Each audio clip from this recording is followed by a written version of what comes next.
Hello friends, എല്ലാവർക്കും മെർത്ത് റൂട്ട്സിൻ്റെ പുതിയൊരു വീഡിയോയിലേക്ക് സ്വാഗതം. ഇപ്പോൾ നമ്മൾ കണ്ടുകൊണ്ടിരിക്കുന്ന റോഡ് എന്ന് പറഞ്ഞാൽ തൃശ്ശൂർ കൊടുങ്ങല്ലൂർ റോഡിലെ ഇരിഞ്ഞാലക്കുട ഡാണാവിന് തൊട്ട് മുമ്പ് BSNL ഓഫീസിൻ്റെ ഫ്രണ്ടിലുള്ള ഒരു വലിയൊരു കുഴിയാണ്. അപ്പോൾ അവിടെ ഒരു ആക്സിഡൻറ്റ് ഉണ്ടായിരുന്നു. ഒരു ബൈക്കുകാരൻ അവിടെ ആ കുഴിയിൽ വീഴുകയും താഴെ വീഴുകയും ചെയ്തത്. അപ്പോൾ അത് കണ്ടുകൊണ്ട് വന്നൊരു ചേട്ടൻ നല്ല ഇൻസൈഡൊക്കെ ചെയ്ത് നല്ല അടിപൊളി ഏതോ ഒരു ഓഫീസിൽ വർക്ക് ചെയ്യുന്നതാണെന്ന് തോന്നുന്നു. അപ്പോൾ ആളവിടെ കിടന്നിരിക്കുന്ന കട്ടകളും കല്ലൊക്കെ എടുത്തിട്ട് ആ കുഴികളെല്ലാം അടയ്ക്കാനുള്ള പരിപാടികളാണ്. ഈ റോഡ് എന്ന് വെച്ചാൽ ആദ്യം നല്ല റോഡായിരുന്നു.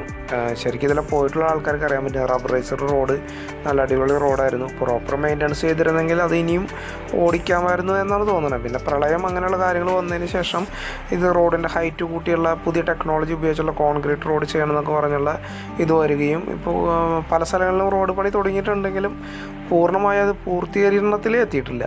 ഇപ്പോൾ ഈ റോഡുകളിൽ പോകാനായിട്ട് ശരിക്കും പറഞ്ഞാൽ സഞ്ചാരയോഗ്യമല്ല എന്ന് തന്നെ ശരിക്കും പറയേണ്ടി വരും.